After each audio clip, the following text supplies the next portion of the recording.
Les forces de l'ordre sénégalaises ont fait usage vendredi de gaz lacrymogène à Dakar pour disperser des manifestants. Ces derniers exigent la transparence sur des contrats des réserves en gaz et en pétrole du pays.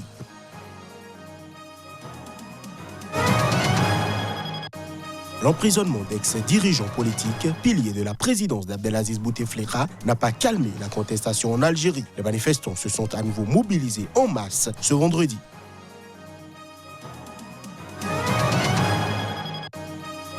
Le CDP, le Congrès pour la démocratie et le progrès, l'ex-parti au pouvoir au Burkina Faso, tient ce dimanche un congrès extraordinaire. Un comité d'organisation a précisé les contours de ce rendez-vous.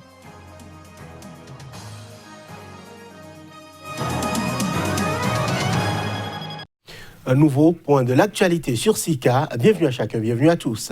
Les forces de l'ordre sénégalaises ont fait usage ce vendredi de gaz lacrymogène à Dakar pour disperser des manifestants exigeant la transparence sur des contrats portant sur l'exploitation des réserves en gaz et en pétrole du pays entachées de corruption.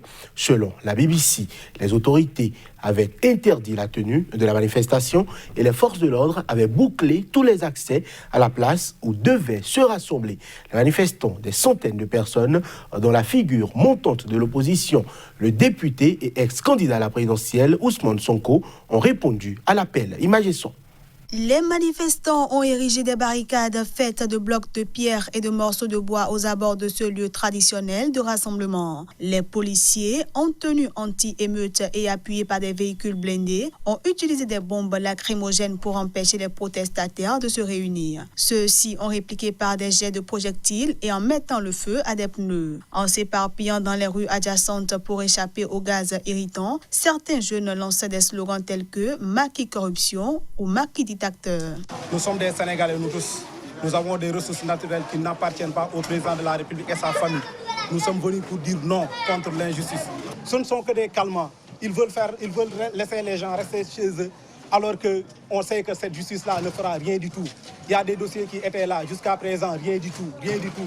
Nous ne faisons pas confiance à cette justice-là. Selon un reportage diffusé par la chaîne britannique BBC le 3 juin dernier, Petrotim, une société de l'homme d'affaires australo-roumain, a versé une prime secrète de $250 000 aux frais de Macky Sall, Aliou Sall, actuel président de la Caisse de dépôt et consignation et maire d'une commune de la banlieue de Dakar, ce que celui-ci a formellement démenti. Le Front de résistance nationale, principale coalition de l'opposition, a dénoncé dans la soirée l'arrestation de plusieurs de ses responsables ainsi que celle de membres de la société civile. Le ministre sénégalais de la Justice a ordonné ce lundi une enquête complète sur des contrats pétroliers et gaziers, alors que Macky Sall, réélu en février pour 5 ans, a dénoncé une tentative de déstabilisation du Sénégal.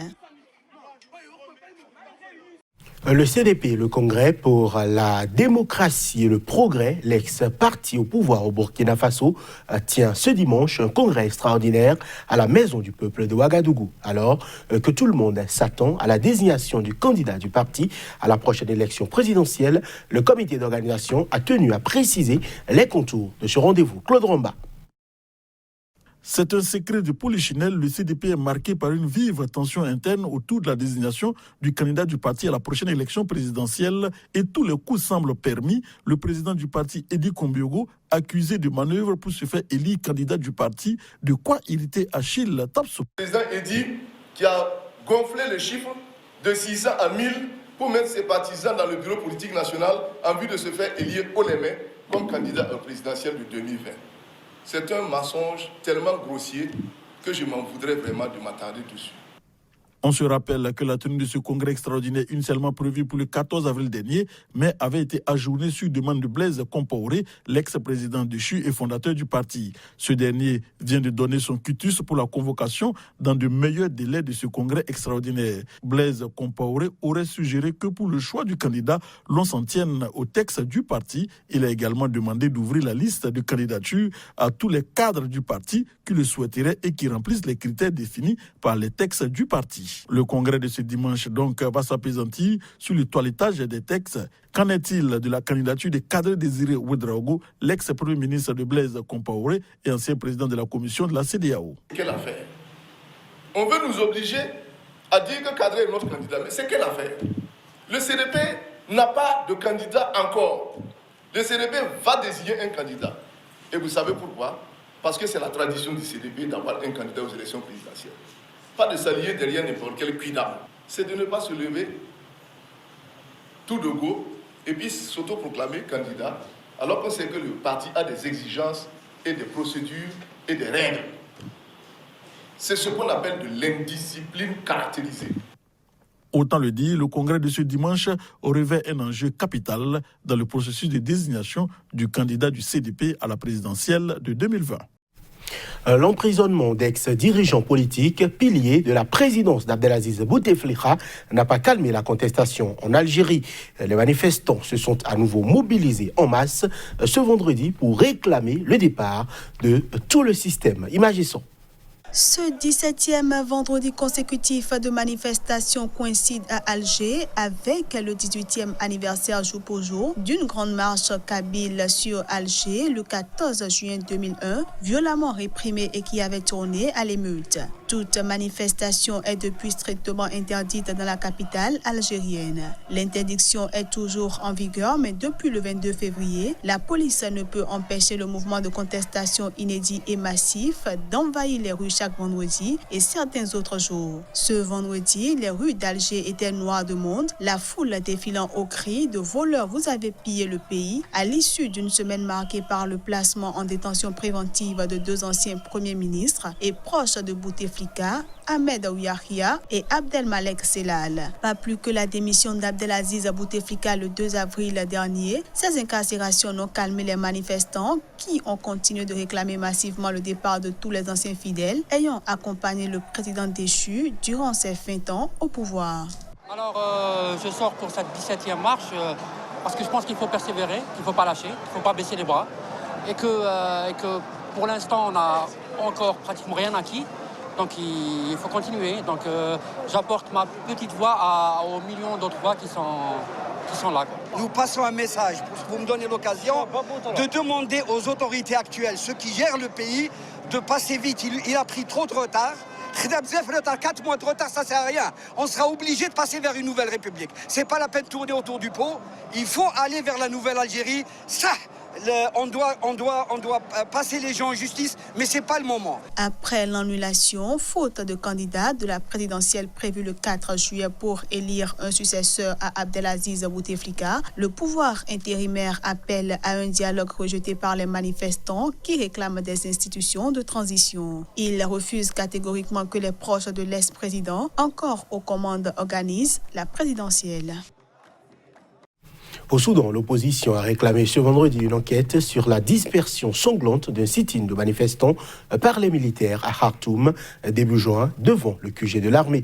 Cette demande intervient alors que le Conseil militaire a reconnu pour la première fois ce jeudi avoir ordonné la dispersion du sit-in. Après avoir effectué la prière du vendredi dans une mosquée à Omdurman, ville voisine de Khartoum, le leader de l'opposition soudanaise Sadek Al-Mahdi a réclamé ce vendredi une enquête internationale sur la répression meurtrière la semaine dernière d'un sit-in des manifestants à Khartoum. Le parti Oumma de Sadek Al-Mahdi fait partie de l'Alliance pour la liberté et le changement, regroupant les principales formations de la contestation qui réclament un transfert du pouvoir aux civils. La déclaration du Conseil militaire, c'est une faute. Et il faut une enquête internationale pour savoir ce qui s'est passé. Il faut une enquête indépendante, qu'elle soit neutre et pas soumise au pouvoir.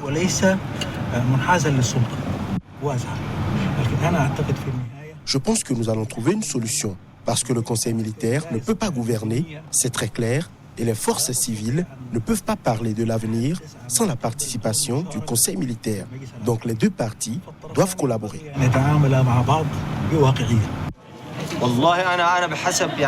D'après moi, jusqu'à présent, la vérité n'est pas apparue. Le sit-in a été dispersé d'une manière affreuse et inacceptable, mais est-ce que cela a été fait en connaissance de cause du Conseil militaire ou non? Ce n'est pas sûr. Donc, on ne peut pas les condamner. Ils ont plusieurs fois répété qu'ils ne savaient pas. Alors qu'ils ont reconnu pour la première fois ce jeudi avoir ordonné la dispersion du sit-in, les dirigeants militaires ont, eux, refusé une telle enquête.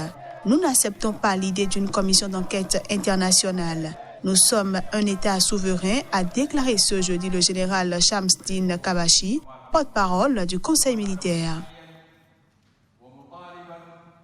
L'aggravation des tensions politiques en République démocratique du Congo préoccupe certaines grandes puissances. Les États-Unis, le Royaume-Uni, la Suisse et le Canada ont déploré ce vendredi le climat qui règne dans le pays depuis les récentes décisions de la Cour constitutionnelle qui a décidé d'invalider l'élection de députés de l'opposition. Les États-Unis, le Royaume-Uni, la Suisse et le Canada donnent de la voix quant à l'aggravation des tensions politiques en République démocratique du Congo. À travers la voix de leur chef de mission à Kinshasa, ces 4 pays déplorent dans une déclaration commune la situation qui prévaut à Kinshasa, notamment depuis les récentes décisions de la Cour constitutionnelle qui a invalidé l'élection de députés de l'opposition. Selon eux, cette décision de la Cour constitutionnelle prise en dehors des échéances prescrites par la loi nuisent à un climat politique apaisé. Nous regrettons vivement l'incertitude et la méfiance créées par ces décisions, précise le communiqué conjoint, tout en condamnant les confrontations récentes. Le communiqué conjoint invite par ailleurs les acteurs politiques congolais à proscrire l'usage de toute forme de violence. Pour rappel, la Cour constitutionnelle a annulé cette semaine les élections de plus de 30 parlementaires, pour la plupart des membres de l'opposition issus de la coalition Lamuka de l'opposant Martin Fayoulou, qui revendique la victoire à l'élection présidentielle du 30 décembre et refuse de reconnaître l'élection de son ex-allié dans l'opposition, Félix Tshisekedi, proclamé vainqueur de l'élection. En réaction aux décisions de la Cour constitutionnelle, Martin Fayoulou a annoncé la suspension jusqu'à nouvel ordre des activités parlementaires de tous les parlementaires de la coalition. Cette dernière a organisé jeudi un sit-in devant la Cour constitutionnelle à Kinshasa et prévoit d'autres actions dans tout le pays le dimanche 30 juin, jour de la fête de l'indépendance. Et voilà qui met un terme à cette édition. Merci de l'avoir suivi.